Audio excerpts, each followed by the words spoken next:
Hello and welcome to episode 114 of the City Brew Tours podcast, exploring the best craft beer cities across the United States. I'm your host, Brian, and thank you for joining us for another episode of this show. I think I said thank you already. 2 thank yous. Happy, excited to be joined by my co-host again, friend of the pod, multiple time co-host of this show, Thom Roholt. How's it going, Thom? It's going well, man. Sweltering hot. After our conversation last time, our small talk of weather, quite the difference. We are above 100 degrees here in Portland today. So, hiding in the AC. But the good news is it's not a humid heat. It's a dry heat. We're pretending we're Phoenix these days. I have been to Phoenix in like 113-degree days, and that still sucked. Yeah. I'll tell you what.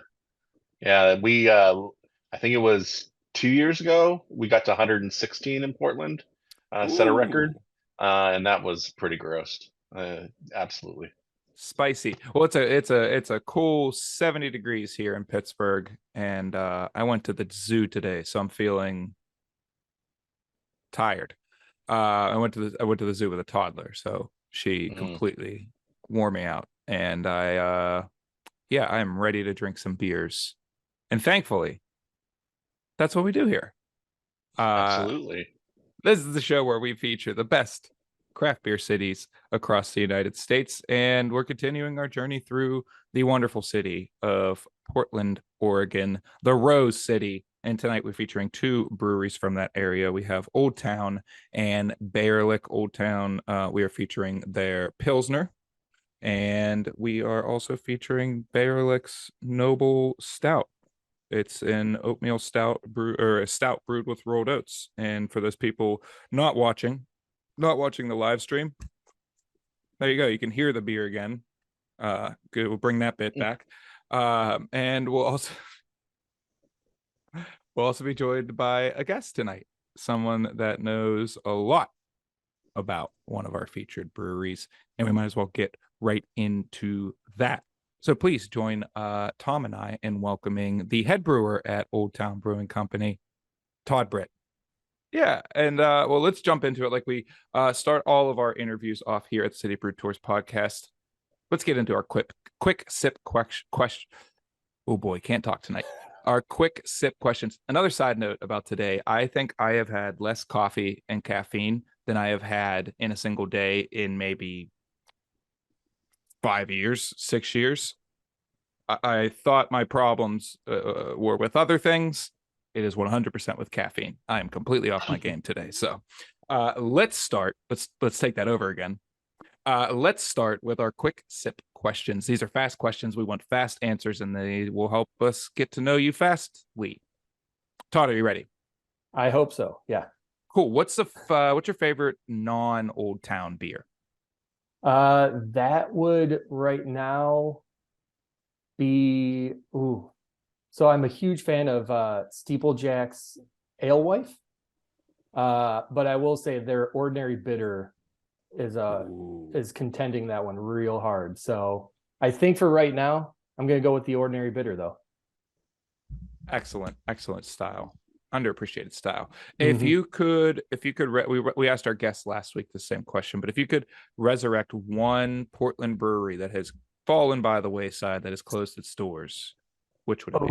I'm gonna have to repeat the Commons. Everybody loves the Commons. I know it, and it's an underappreciated style, the Belgian beers. So I think they need a better spotlight. So, and they did it really well. Shout out to the Common. Favorite Portland dive bar? Man, that one, I don't know if it's truly a dive bar. I have a bar, the River Roadhouse down in Milwaukee. I'd probably say that might be it.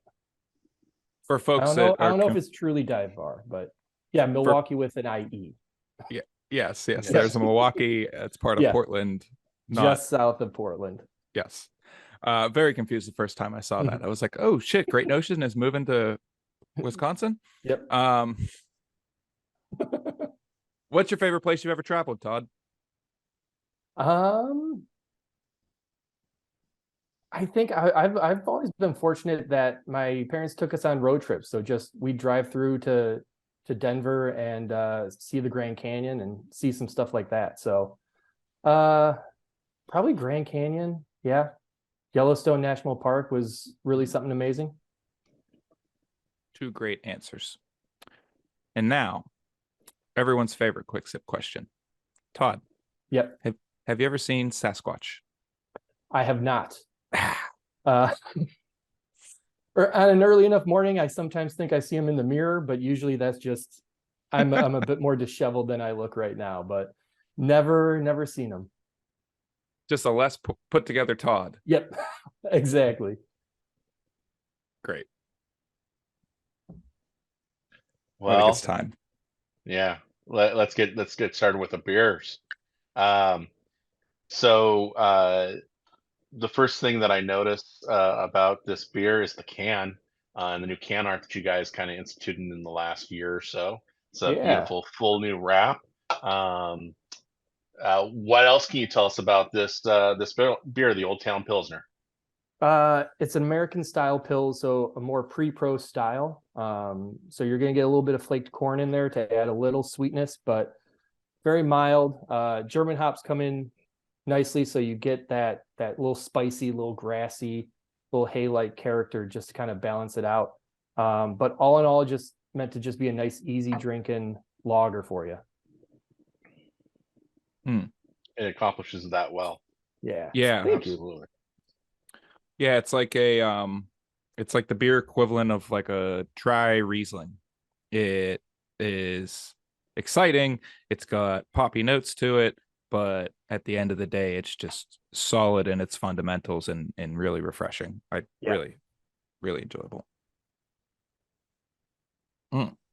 So yeah, it's good for that all year round. So hotter days like this, it's still thirst quenching, but it's got just a little bit of oomph with the flavor for those cooler days to still give you something worth kind of breaking into and dissecting a bit.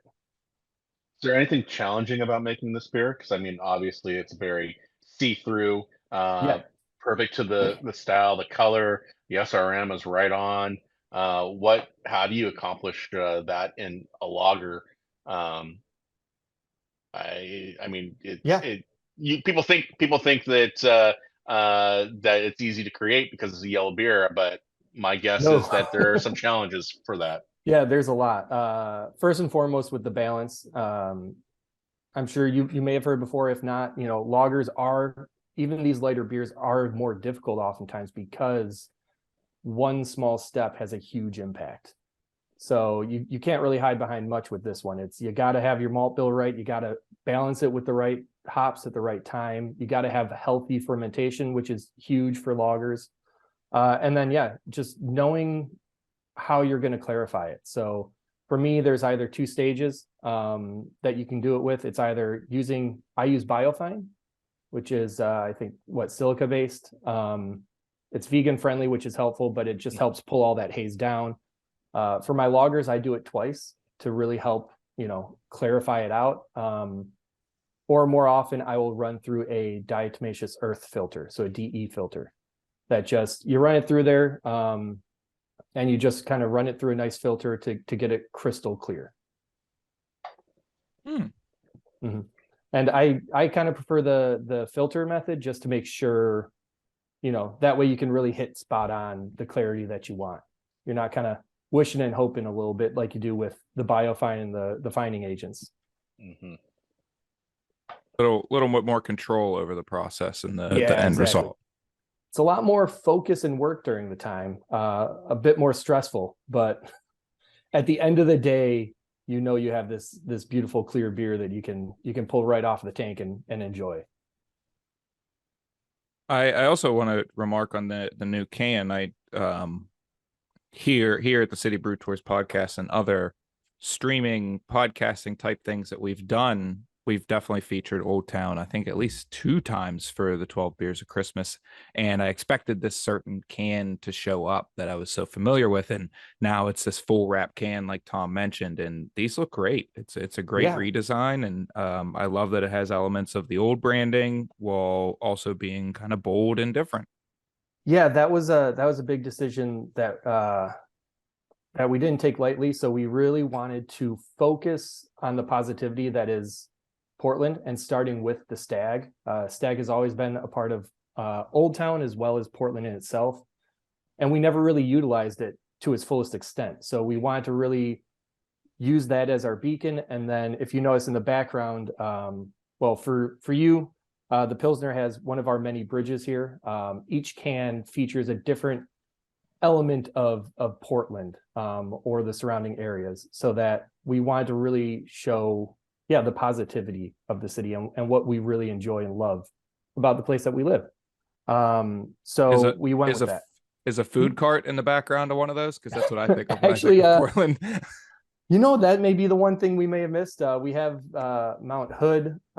We have something called the Zoo Bomb for one of them, which is something for the real locals. All right, that was a strange thing for me to hear as somebody coming in here. But there's a big hill, and people just ride down on, whether you got a bike, a scooter, a skateboard. If you got something on wheels that you can go down a hill, they do that over by the zoo. And it looks like a wild time. I don't know if I'm brave enough to try that out, but giving me speed wobble flashbacks here.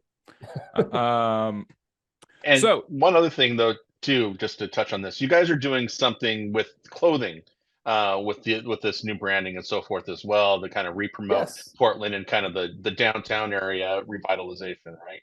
Yes. So we do here. I'll try to do this as smooth as I can, but we're bringing out a T-shirt sort of branding as well. It's called Believe in Portland. So we're selling these T-shirts that has the Portland logo on it. On the back, it does say Believe in Portland. $10 of every T-shirt sold goes towards a local charity that's trying to help sort of elevate.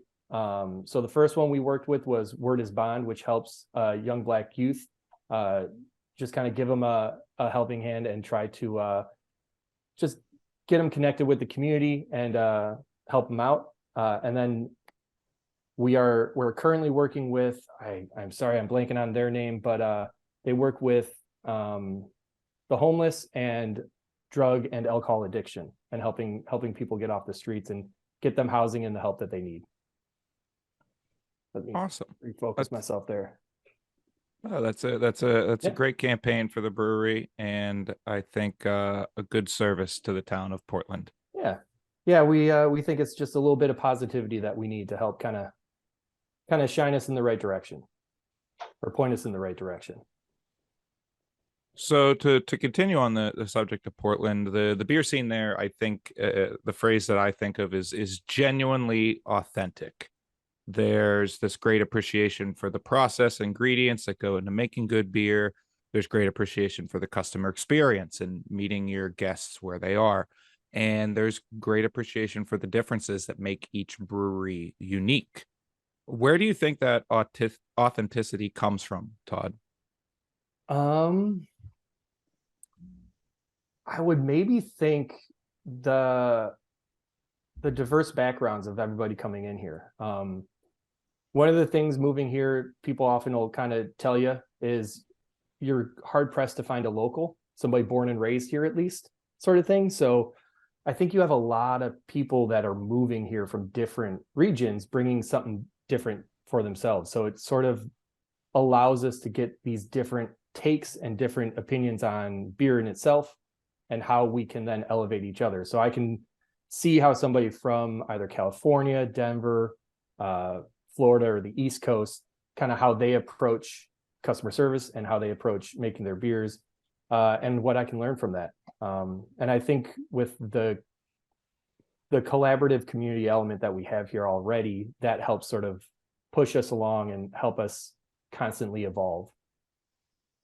And it's not like the people are moving there for the same reasons they do move to a place like Hollywood or even New York City. They're you could say those are vain reasons that people often move to those places.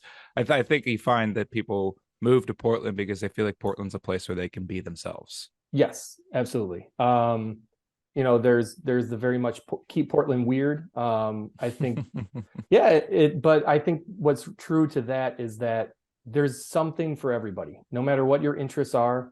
There's a community here willing to welcome you and to do that. I've picked up numerous new hobbies since coming here that I never thought I would.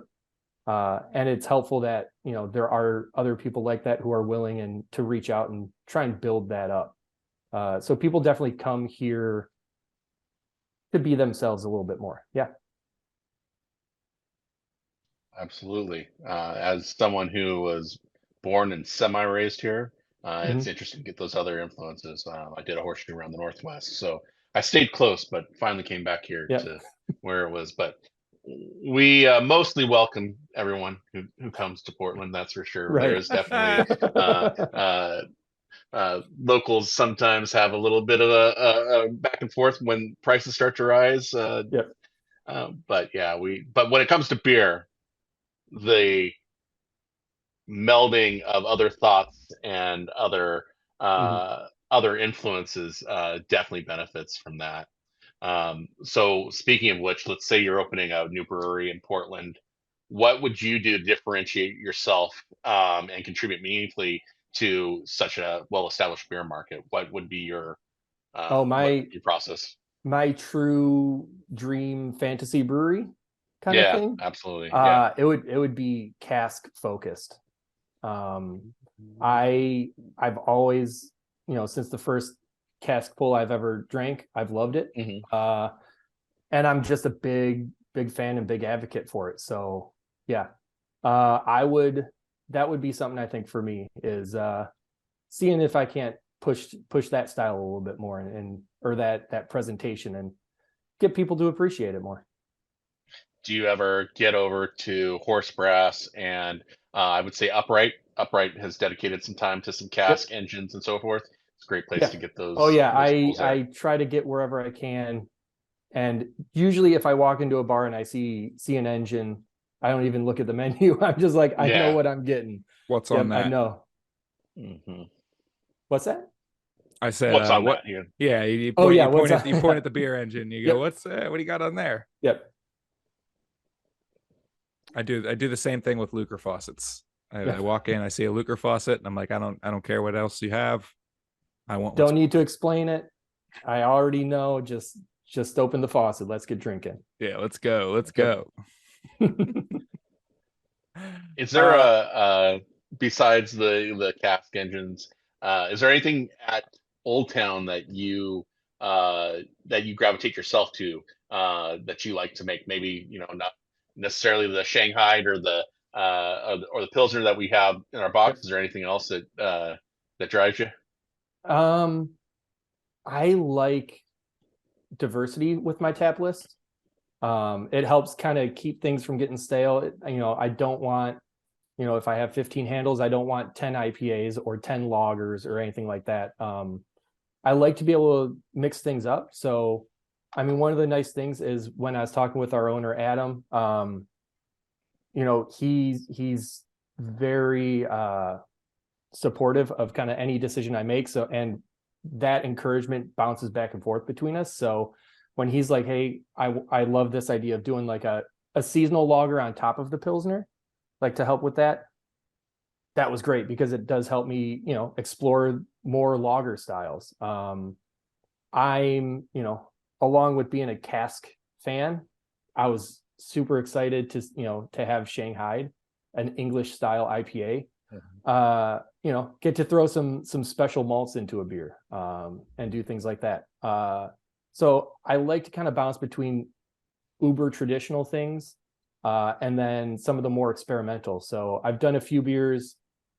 We've thrown candy cat mushrooms into a beer, which, if you guys don't know, candy cat mushrooms taste very distinctly like maple syrup. So no maple syrup added, but you'd think there was. So throwing that into a beer to doing a lemongrass. We've done some ginger in beers.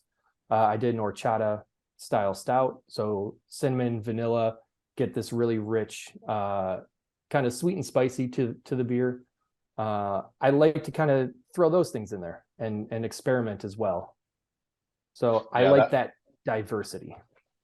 Yeah, that mushroom beer, I don't know if it debuted at OBF like 8 or 9, 10 years ago Mhm. at this point, but that was really where I saw the transition from a brewery finding its way to being a top-notch brewery Mm. in the city. It was like that was the signal that Yep. went from like I I don't know if you had won any awards before that one, but once that came along, I just saw award after award come into Old Town, and yeah, you really started to fill that space. Like for those of you outside of the area, their brewery is beautiful. It's like the feeling of an old uh, wooden cabin, and has a great upstairs for bigger parties and great pizza and other uh, food to go along with the great beer down below, and it's just this amazing space. And once the beer took off, I mean, the pizza was already top notch. It was I'll the story of Adam wanting to buy this pizza place from the time he had his like fifth or sixth birthday to where he bought it and then started a brewery with inside of it is kind of a cool, neat tidbit. But yeah, that mushroom beer, the first time it came around, was really a signal that you guys were starting to do some really great stuff. Well, cool. Well, thank you. Well, speaking of stout, I think Tom, we should open our second beer and have a little chat about this Baerlic Noble Oatmeal Stout. Oh, I'm gonna spill it all over my desk. Yeah, old habits die hard. This desk is littered with beer stains. My keyboard on my laptop, like not all the buttons push down all the way, and most of them push down like very stickily, entirely from beer, from this show. Cheers.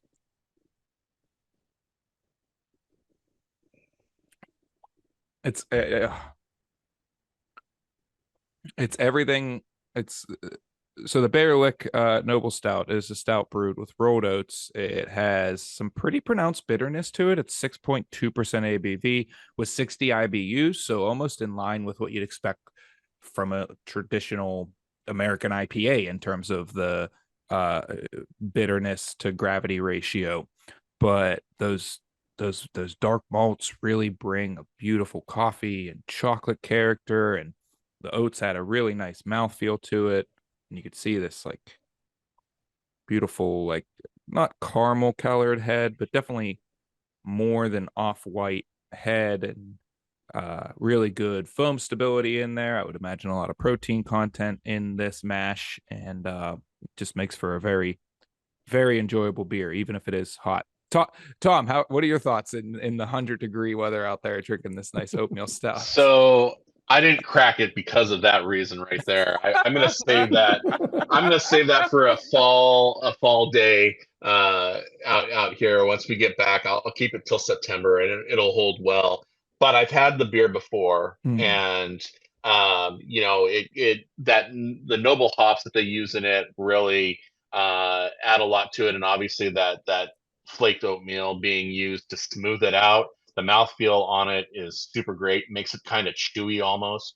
I've had this beer a number of times, and yeah, um, it's pretty amazing altogether. Like Baerlic is one of those breweries that you don't hear a lot beyond Portland, and it is our little hidden gem here. As far as it's been around since the early 2010s, 2009. I can remember going there the first time I um, did a brewery crawl of more than 30 breweries, and talking to them back in 2009 as they were opening and getting ready to go.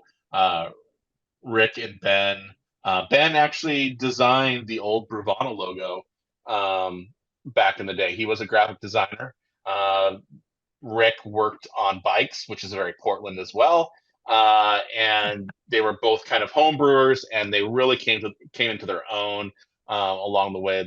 They have a beer called Punk Rock Time, and they drink a lot of times on Fridays, which is Jean Jacket Friday. They look like a bunch of bikers with their sleeves ripped off, and you can go in there and everybody's wearing that.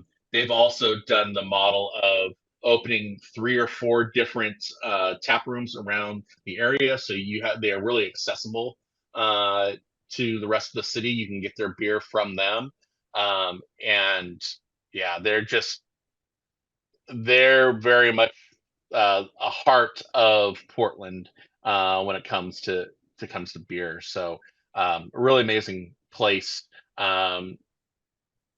They grew during the pandemic with their sales to locals by delivery, and really expanded during that time. And yeah, they've done it the Portland way for sure. As another brewer in town, Todd, what's your perception of Baerlic? I don't think I've ever had a bad beer from them. It's one of those things you can trust that you're gonna get what you want and what you like from them. I mean, I think they're genuine, they're authentic people as well. They're great. It's just a great company, I think, to be around, to have in the community as a driving force as well. It's important to have that. And I think they're one of them as well. And then, yeah, like I said, you could just, throw a dart at their tap list and be happy with it. And yeah, it's easy to spot them in a crowd with those sleeveless jean jackets. There's a guy that goes to the industry bar that I go to after work, and he wears a jean jacket always with patches, and you could call him a hesher, I guess. And immediately, as soon as you brought up jean jackets, I thought of him. Amazing. Yeah, overall, this beer, I mean, I think you're probably going to pick up some cocoa and shortbread in that. You should get a little bit of bready cookiness in there. You probably get a little bit of sweetness from of a chocolate coffee sort of flavor, so they balance it out with that. There's almost coconut coming from the play between the sweetness and the chocolatey. There's almost this kind of chocolate covered like coconut cluster thing going on, even though I'm 90% sure there's no coconut in 99% sure there's no coconut in this beer. The melding of those ingredients to me presents as coconut. Yeah, I'm pretty darn sure that there's no addition of coconut in there. It's probably that combo with the Bob's Red Mill oats that they use. I mean, Bob's Red Mill, I think they're pretty much nationwide these days, but they're literally right down the road from us in Milwaukee, where their production facility is, and that's what they use to smooth this beer out. So you've got high quality ingredients. We're so lucky to be in Portland to have all these tools and pieces to add to our beers here, whether it's the hops from 30 minutes away. It's fresh hop season right now. First fresh hop beer started coming out in the last week. I've yet to go grab one yet, but I'm looking forward to that. Our water is amazing here as well. Got Imperial yeast right down the road in Gresham. And over on the other side of the river in Vancouver is Great Western Malting. So we've got all that stuff right away. So you get those plus those other kind of adjuncts and other additives that you can throw in a beer here. It's all fresh, all amazing. So yeah, this is a great time to be alive in Portland for those sorts of things when it comes to beer. Yeah, I couldn't agree more. I think, like you said, we've always been known for the hops, and with that just massive expansion of that industry of new hops coming out, you're now seeing the same thing with, local and smaller batch malts as well, which is pretty cool. And there's quite a few within the Pacific Northwest that are coming out with some really cool, new, unique malts that we get to experiment with to kind of elevate that beer another level there. And then, yeah, Imperial, I think is just knocking out new strains of yeast as well. Yeah, talking to those guys is always fun. Hearing the tech guys talk about how they breed and develop new yeast strains. But it's just wonderful to have that innovation of other industries helping us push as well. Absolutely.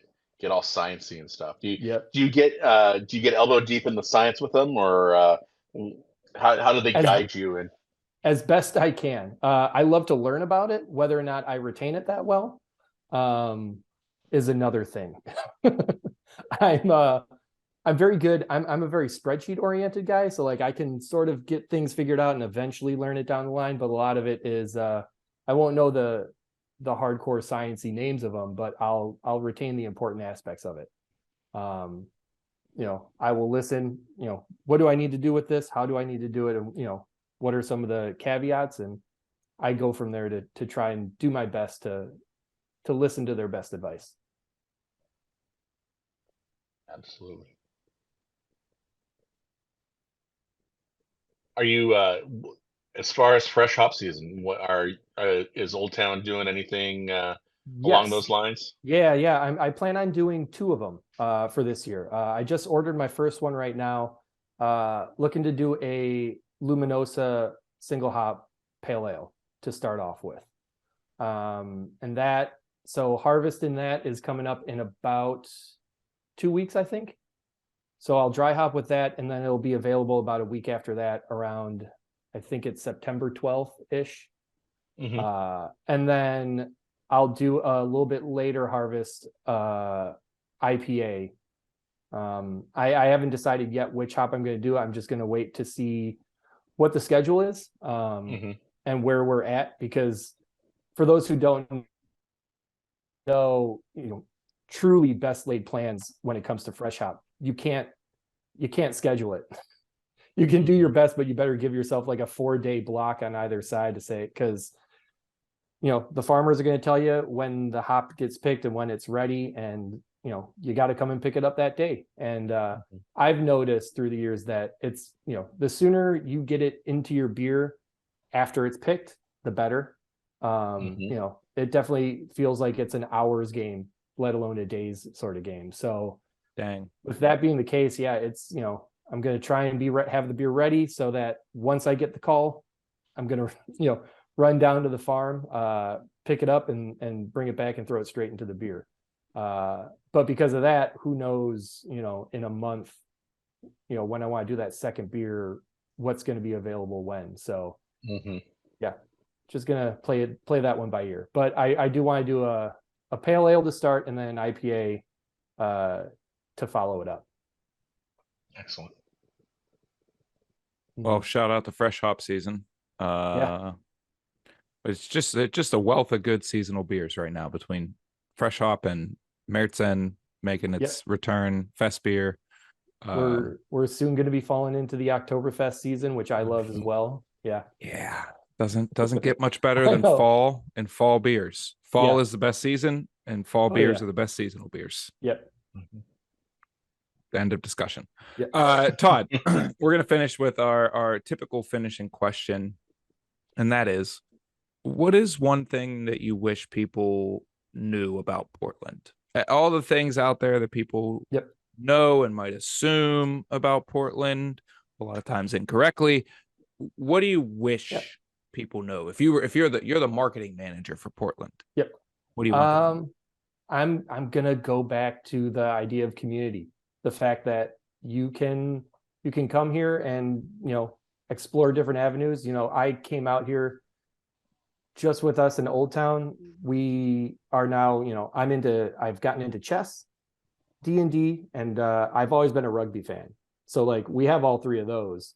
And those are very, I feel pretty opposite, at least with the rugby thrown in there. But you have that, you have, we have the Portland weird, mentality, but again, that's to push you to be yourself. So you're safe to be yourself out here, because you'll find people who are like you. You'll find those people who are there to support you. Mm-hmm. That's amazing. That's a great answer. Todd, thank you so much for joining the show. Thank you guys very much. Anything to plug? Yeah, I would say, so we have our two locations. The brewery is on MLK and Alberta. So that's where you'll find me 5 days a week, brewing the beer. We also have the tap room in the Old Town Chinatown area. Definitely check that out. That is where we do our haunted tours. So you'll come by, we'll take you down into the old haunted Shanghai tunnels, give you a tour, history, some ghost stories about that, and then bring you back up, give you a couple of beers to calm you back down if you get a little frazzled in the dark. So yeah, that is on 3rd and Davison. So yeah, check them both out. We're happy to have anybody. Yeah. Well, thank you so much, Todd. Thom, final thoughts on Portland. Portland as a city, Portland as a beer scene, Portland as a word. Well, I mean, I'm clearly biased. I think Portland has the best beer in the U.S. I think we've got a number of top tier breweries that just simply can't be beat. We've featured a number of them on this podcast and in this box, and as well as other boxes that we've put out before. And ultimately, we do all styles, and we do all styles well. It would be hard to like if you put all the brewers of our community in a room and you told them to come up with a beer from anywhere in the BJCP list of stuff, those brewers would find a way to make that beer for you one way or another. And make it world class. Yeah, absolutely. Yeah. And they would bounce things back and forth. They would figure things out. They would not allow ego to prevent them from accomplishing what they need. One thing from my Bruvana days to now with CBT, whatnot, we've always said that the brew crew here is 98% asshole free. And that extends to our homebrewing community. It extends to the city as a whole. We do a lot to lift people up and give them the opportunities to be heard and be seen and excel. So yeah, it's a great place to visit. It's a great place to live. And dare I say, it's a great place to move if you're from outside. You're still outsiders. yeah. We'll let you come and see if you can hack it from December to April when it's doomy and gloomy and overcast. But even on a day like today when it's over 100 degrees, it's pretty amazing. The air quality is solid. You can go out and breathe hot air into your lungs and it's still good. But yeah, it's a great place to be. It's a good place to be from. And I don't get a lot of people moving away from here once they come. So Yeah, absolutely. One of my favorite cities I have ever been lucky enough to visit. Been to Portland 2 times now, and the beer diversity is exceptional. You can find whatever you want, and you can find it in a world-class quality. There's so much good and different beer there, from the different places we went to, the just the feels of the tap rooms, the customer experience at every place. And I mean, Portland's the only place I've ever had a hot beer. I bought a beer that was served hot to me, and it was phenomenal. It was great. Haven't had that opportunity presented to me since that fateful day back in March of 2020. And Portland's just a good city that I cannot say enough nice things about, because I have had nothing but exceptional experiences there in the 8 days that I've spent there collectively.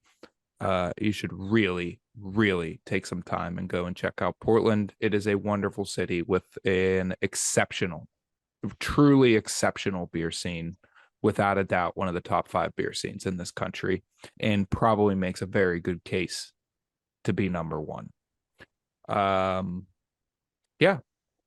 So with that said, thank you so much to Old Town and Baerlic for providing beers for our show here.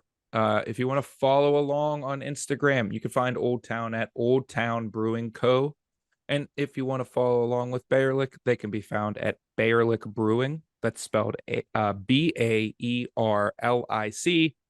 Brewing. You can figure out how to spell brewing. I'm not going to spell that out for you. Thanks to them for not only supplying beers for our show, but for our Beer Club subscribers. If you want to join the Beer Club subscribers, shout out to all yins. Head over to shop.citybrewtours.com and explore your subscription options. I have something weird to get into. Something sad, I guess, to get into. This is actually will be my last show as the host of this here podcast. And from its inception, I've been involved whenever Molly was hosting. And I hosted the 12 Beers of Christmas, which gave way to this podcast and helped Molly and Julie get the show off the ground. Was an early guest on Pittsburgh episodes. You go back, like episode number 9. I was a guest saying really stupid things about Pittsburgh. And it's been a great ride. I have been in this industry for well over 10 years working around craft beer, and the experiences and knowledge that I've gained from doing this show is something that won't fall short of many other experiences that I've had in this industry. I have learned so much from meeting the wonderful people associated with the show, all the guests, all the patrons that I met when I was out at breweries, just trying to find out about places. These are lifelong memories that I made from doing this show. So thank you. Thank you for the opportunity. Thank you for everybody that tuned in. Thank you to all the Beer Club subscribers that have tuned in every week and sent great messages in the chat and great questions and participated in this thing that we have here.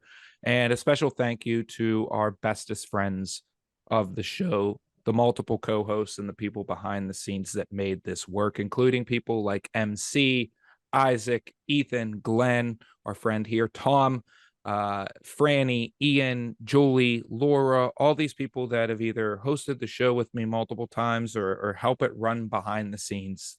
Thank you. Legitimately, thank you. But yeah, I have some things in my personal life and professional life that are causing me to step away from this show. And it is a sad moment for me to do that, because I've had so much fun doing this. And the show will go on without me. Next month, you can tune in to get beers from the wonderful Midwest beer mecca of St. Louis, Missouri. Absolutely another city that deserves to be in talks for some of the best beer in the country. So tune in next month to find out more about St. Louis and find out more about your new co-host or your new host and new co-host. There'll be 2 of them, twice the excitement. And But until then, thank you all so much. This has meant a lot to me. And until next time, until I see you again, stay safe, be kind, and of course, again, as always, we need to be supporting local breweries. So please support the locals out there. Cheers, everybody. Have a good night. A fitting end song for tonight.